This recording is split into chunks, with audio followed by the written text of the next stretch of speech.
You're watching TAG TV.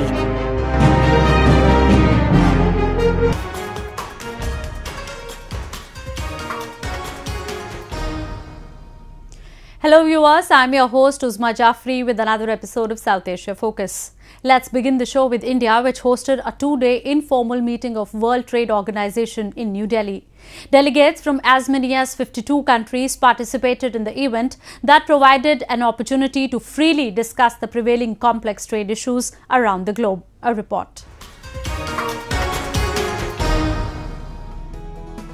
Indian capital New Delhi hosted the largest informal ministerial meeting for a frank and meaningful dialogue between the member countries to resolve the prevailing crisis that has risen significantly after US President Donald Trump imposed import tariffs of 25% on steel and 10% for aluminium for all bearing Canada and Mexico.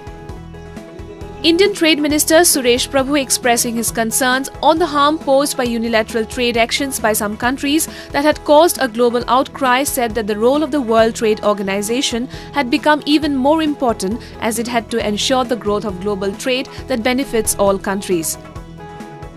Has become even more important, has always been important, but now has become even more important, considering the recent trends that we are witnessing, in which countries are trying to unilaterally take certain actions which in long term will harm everybody. And therefore we must ensure that we keep the global trade growing, which benefits all the countries. Keeping in view the significance of the event, Pakistan, that had earlier denied participating in the event, also showed up through a diplomatic representation. The meeting was convened by India in the aftermath of the failure of the trade talks at Buenos Aires last year on account of differences among the members of the WTO. India has been keenly pushing agriculture issues at the World Trade Organization. It has also been raising its voice against bringing new issues, especially those which are not directly linked to trade, to the negotiating table. Calling for a united front to respond to the US tariffs, WTO Director General Roberto Azevedo said the recent unilateral trade measures had the potential to escalate tensions. We heard today many countries saying we have a concern with this, there is a potential for escalation, we have to proceed very carefully and try to work within the framework of the WTO. Ministers also called on Indian Prime Minister Narendra Modi. Welcoming the dignitaries, the Prime Minister expressed confidence that the deliberations at the informal WTO ministerial meeting would be constructive. WTO Director General also called on Prime Minister Narendra Modi during the day. It is hoped that the mini-ministerial meet will pave the way for resolving several pending issues in the global trading body. Modi reiterated India's commitment to a rule-based multilateral trading system based on the principles of inclusiveness and consensus. He said that the robust conflict resolution mechanism is one of the key benefits of the WTO. He also underscored the need of countering the challenges being posed to the multilateral trading system.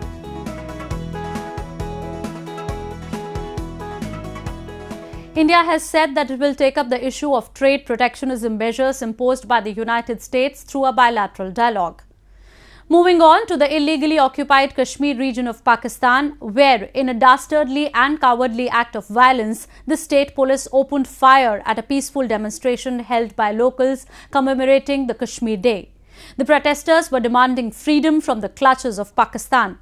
A biased treatment to the people of the region by rulers of Islamabad is an established fact, but this incident of unprecedented brutality has unmasked Pakistan's inhumane psyche in dealing with the peaceful dissent of the people of the region. A report.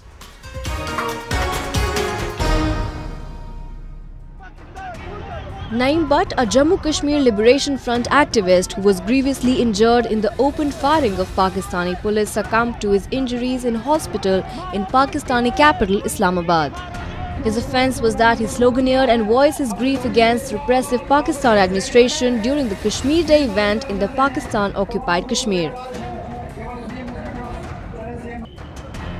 However, this massacre was not the first incident when a law enforcement agency of Pakistan resorted to extreme high-handedness to stifle freedom of expression of the common people, but an attempt to kill with the impunity has exposed an even more brutal face of the authorities.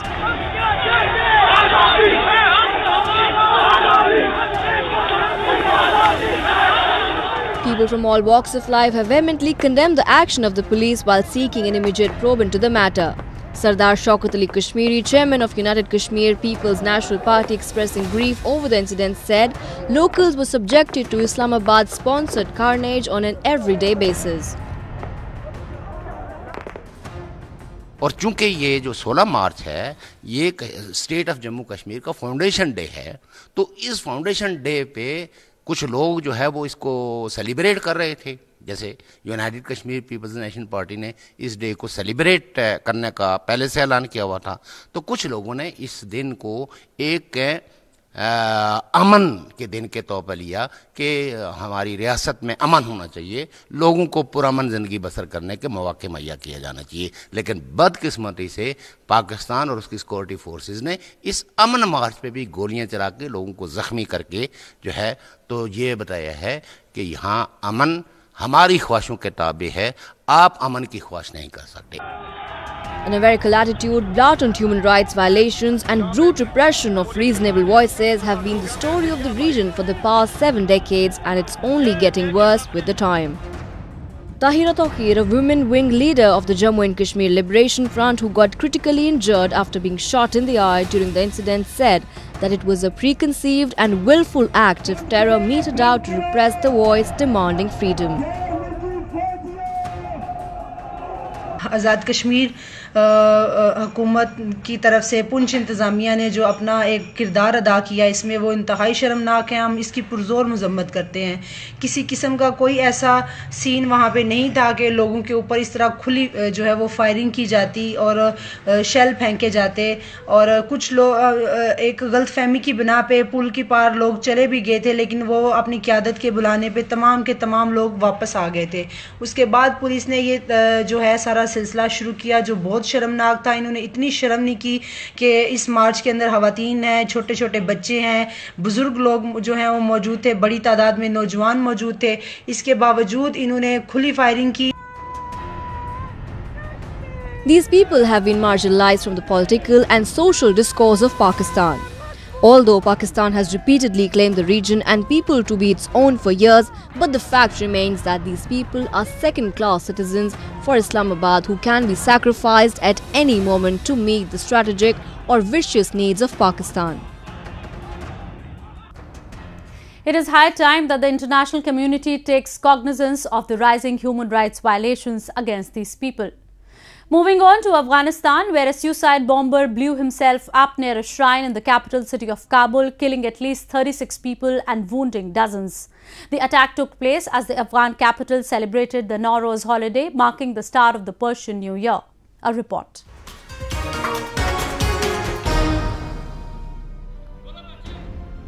Atmosphere of festivities in Kabul quickly turned into that of mourning after a suicide bomber blew himself up near Karte Sakhi Shrine in a heavily Shiite area in the west of the city, killing dozens of people and injuring several others.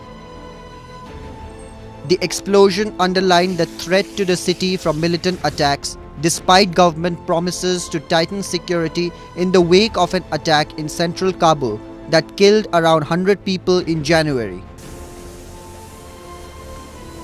Militant group Islamic State, which has claimed several previous attacks on Shiite targets, claimed responsibility, saying the attack specifically targeted Shiites celebrating Nowruz, its Amaq news agency said. انفجار شد نفهمیدیم که چی رقم افتیدیم کل ما بیشتر از بسیار نفر افتیده بودم اونجا. There has been a spike in attacks against Shia minority community. Muhammad Safar, an eyewitness, narrated the horrific scene as he saw. ساعت 12 بجه امید 6 بودیم امینجا بسیار یک گرم امید قوی کرد انفجار مگم بسیار نفر امینجا افتید بیچاره دیگه همین چیزایی که بود کل گریختی طرف و طرف دیگه باز پلیس یک 10 دقیقه بعدش آمد جمع کرد جنازه رو. Kabul had been on alert for attacks over Nowruz holiday, but the bomber was still able to detonate his explosives as people were leaving the shrine. Afghanistan's fragile security has been unable to contain the rapidly rising violence in the country. At least 200 people have died in Kabul alone in this year in attacks by the Islamic State affiliate and Taliban, which often fights the former in Afghanistan. Ill-equipped security personnel have been reduced to mere messengers of bad news. از محفل آمده بودند به طرف خانه‌های خود می‌رفتند و با خوشی و خوشحالی می‌رفتند در بین ازا که تماما ملکیتشان انتحار کرده و یک تعداد وطندارای ما را به شهادت رسانده. The seemingly endless attacks have undermined support for the government of President Ashraf Ghani, who offered last month to hold peace talks with the Taliban insurgents fighting to drive out the international forces and reimpose their version of strict Islamic law. The Taliban have so far shown little sign of accepting the offer of talks with the Western-backed government, which they consider an illegitimate foreign-imposed regime, although they have offered to talk to the United States. Kabul has repeatedly accused its neighbor Pakistan of providing safe havens to those terrorizing Afghanistan. Moving on to Maldives, where President Abdullah Yameen lifted a 45-day emergency which he had imposed after a Supreme Court ruling overturned the criminal convictions of 9 of his opposition leaders and reinstated 12 parliamentarians who were removed from the House for defecting to the opposition. A report. A statement released from the Office of President of Maldives lifted the state of emergency from the country after 45 days. Citing a threat to the national security, Yameen had imposed the emergency on February 5 for 15 days and extended it by another 30 days with parliament approval, a move challenged by the opposition. His office said in a statement that there still existed a threat to the national security, but the president, on the advice of the security services and with an intention to restore normalcy in the country, had lifted the emergency. The statement also said that the nation could grow without incurring further losses. Mohammad Nasheed, the exiled former president, said Yameen lifted the emergency because he now has no need for it. In a Twitter post, he said Yameen had overrun the judiciary and legislature, arrested hundreds unlawfully and introduced a new normal in Maldives, that is, full dictatorship.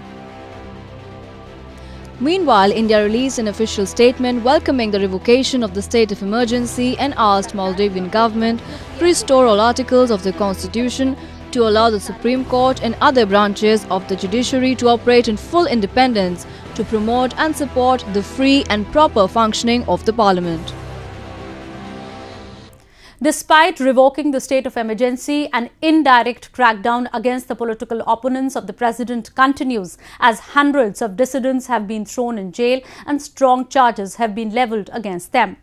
We have Ms. Priti Patnaik, a political expert on South Asia, with us to speak more on the issue.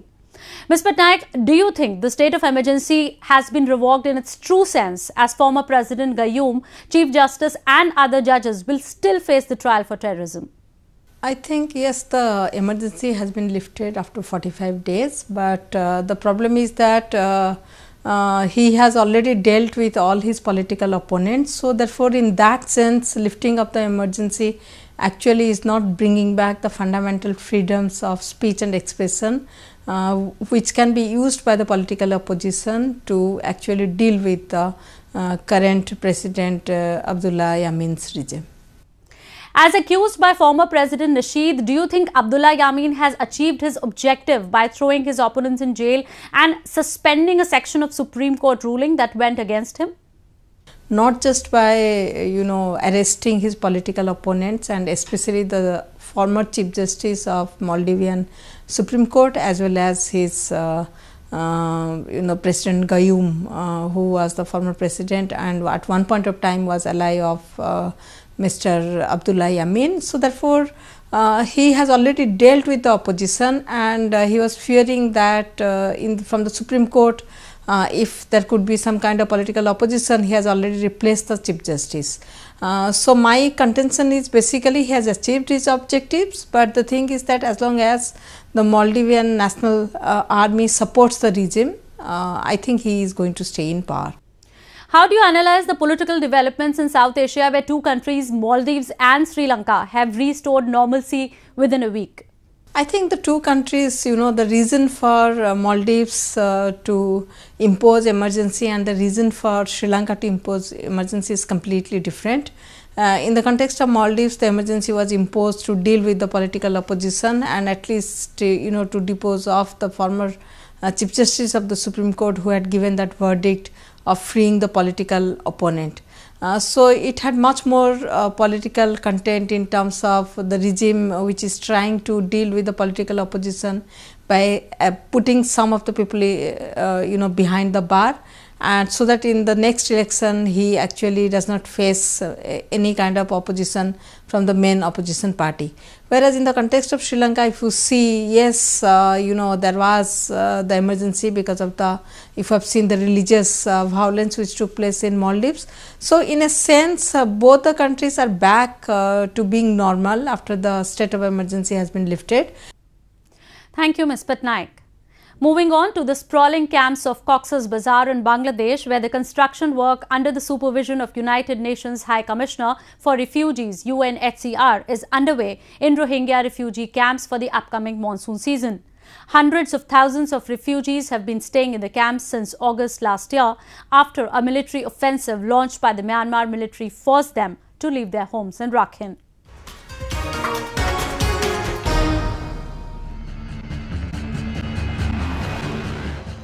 High altitude areas are being prepared for the families living in low-lying areas so that they can shift during the imminent rainy season hitting Bangladesh in a few days.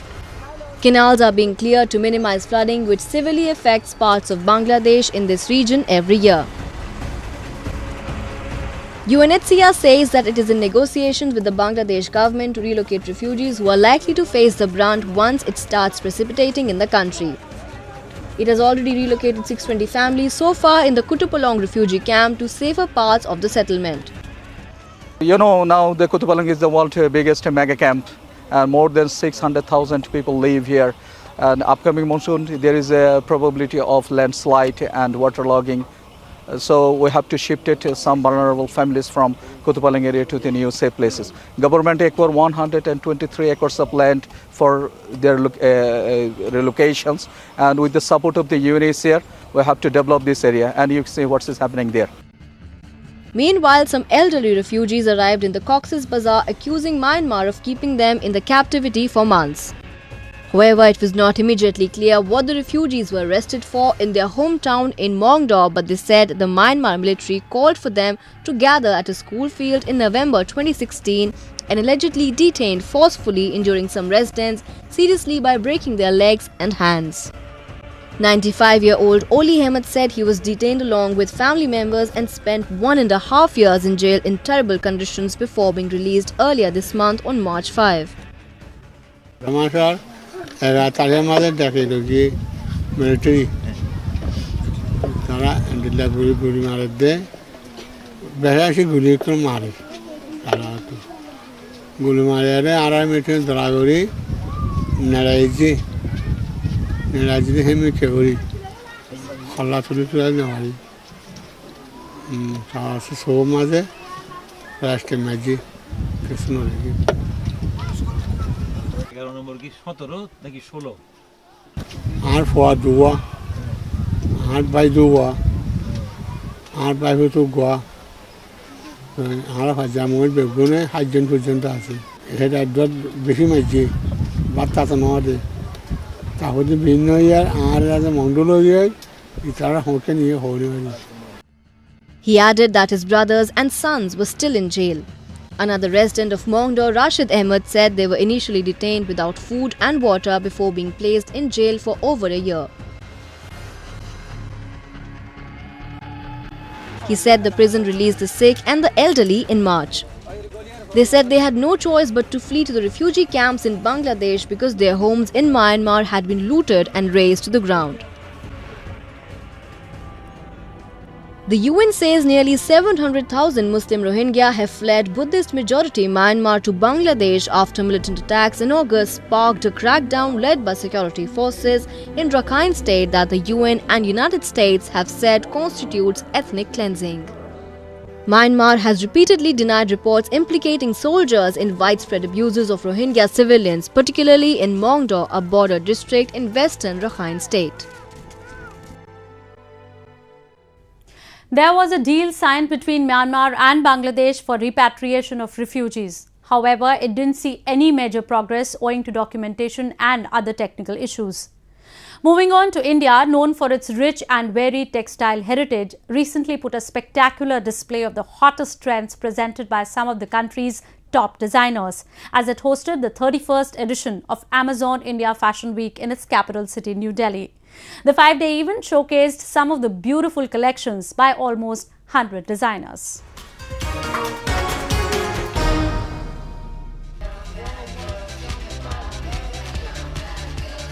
With an awe-inspiring union of traditional and contemporary sensibilities, the Amazon India Fashion Week showcased some of the amazing autumn-winter collection by the premier Indian designers.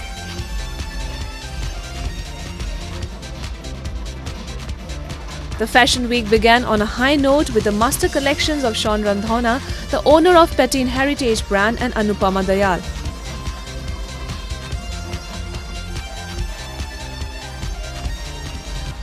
While Sean Randhawa's collection drew inspiration from the Central Asian motifs of Uzbekistan, the designer Anupama Dayal combined popular Northern Indian traditional embroidery with androgynous patterns.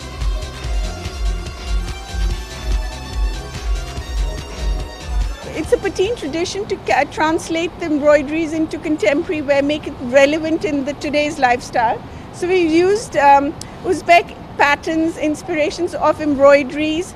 The cuts are obviously modern, contemporary, and it's autumn winter, and we put beautiful vivid colors. It's very bright, bold embroideries, and then partnered with Loop India to do this interesting, trendy, young jewelry.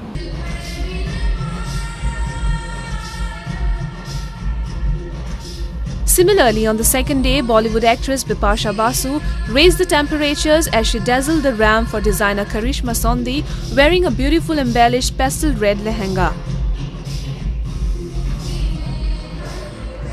Actor Riya Chakrabarti also turned the heads up as she walked the ramp in a silver sparkly dress with big sheer sleeves and a sheer hemline, turning the muse for designer Reena Dhaka.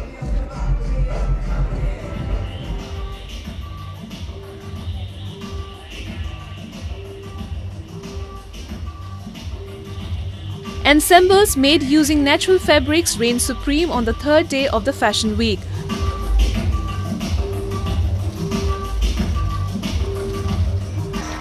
While designer Madhu Jain's collection stood out with intricate silver embroidery, tassel detailing and layered ruffle sleeves, the fashion designer Sahil Aneja too wowed the audience with his menswear collection that was a mix of formal and casual. For 15 years I've been working with an alternative fiber, that is the bamboo textile, and what we showcased was on the ramp a first of its kind in the world collection, bamboo silk ikat. And because we've used several world techniques, world ikat techniques to develop this textile, what we showcased on the ramp was Indonesian style in bamboo silk ikat.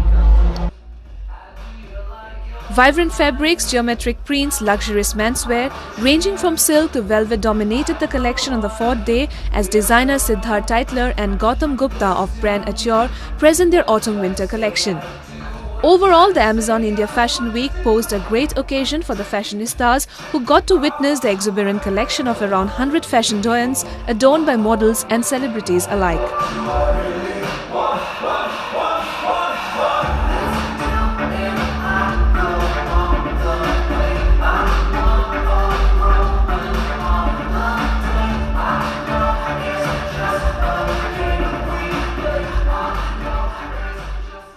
Indian fashion and lifestyle industry is taking giant strides forward and has shown a tremendous growth in offline as well as online market in the recent past. With that, we come to the end of this week's episode. See you next week. Take care and goodbye.